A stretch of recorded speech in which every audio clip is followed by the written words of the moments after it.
What is up, my friends? Welcome back to another video. Today we are talking about the clarinet. And we've kind of talked about the flute and piccolo, we've talked about the oboe and English horn, so now we're going to dive into the third member of the woodwind family, which is the clarinet. Before we get too deep into it though, I want to give you my 10 steps to a clear orchestral sound to take your mockups to the next level, really combining 10 things that I think are really essential to really understand when you are working on your mockups to make them really sound realistic and just convincing in general. So if you're interested, it's totally free. You can click the link in the box below to take you there, and I hope it'll help you on your mock-up journey, to be honest. Anyway, let's talk about the clarinet. So the clarinet kind of started in pairs in the Baroque and classical periods, and then the E flat and bass clarinet were added to add, to thicken up the section and make it larger. And then in the 20th century, there's even more clarinets if you want to. So the B flat clarinet is the main clarinet of the family, the one we see most commonly in the section. It has the widest and the most consistent dynamic range, and it has a very pure and rich sound, and also it's versatile and agile. So it really has all the best things of woodwinds. It can perform lots of different textures. Then the E flat clarinet is actually higher than the B flat clarinet, and it's a little more difficult to control in the high registers when you go super duper high, but it's nice to have that option of, extending the range a little bit more when you go higher. As a soloist function in the higher register, I think it works very well to really stand out among the mix, the rest of the orchestra. You could also use it as a double at the octave or 2 octaves higher or lower. For counterpoint, like counter melodies, and also runs alone or with other woodwinds is very common too.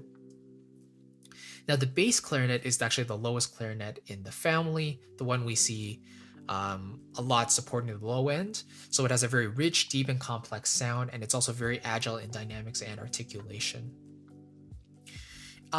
It's also used as a soloist in the lower registers, doubling at octave or unison with other woodwinds like bassoon and contrabassoon, which have a very husky and warm sound, also as counter melodies and chordal textures. So lots of things you can use with this instrument in particular.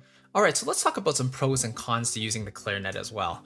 The clarinet, as we know, features a very full-bodied and warm sound, which is great for exposed lines or layering, in my opinion. Just has a beautiful, gorgeous sound that really fills out the space, and it's used a lot in jazz music, I would say. Sometimes you hear more vibrato in those performances, but generally used a lot in that style of music for sure. The clarinet's also flexible and agile, right? We kind of talked about that before, but we tend to use them a lot for runs and different textures like that. Now, as a side note, it doesn't use too much vibrato in concert music, just a stylistic thing, I think, but more so in jazz, it's used, vibrato to really make it more expressive.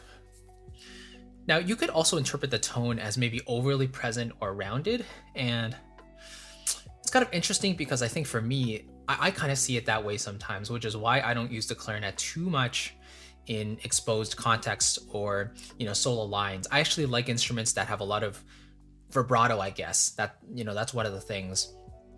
So I tend to use the clarinet more for layering purposes or for doubling. So it's not desirable in all cases, for me at least. But what are my favorite ways to use the clarinet? Number one, as a layering element with the strings for a fuller sound. Occasional counter melodies to fill in harmonic holes. That's probably very common as well for me. And also runs and tremolos to flesh out an arrangement in combination with other woodwinds.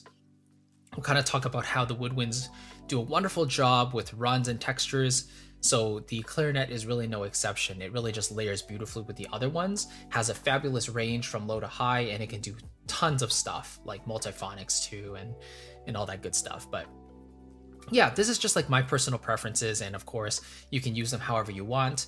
If you really enjoy the clarinet and you use it a lot, please let me know in a comment below, or if you're like me and you don't really use it as much, let me know why as a comment below as well.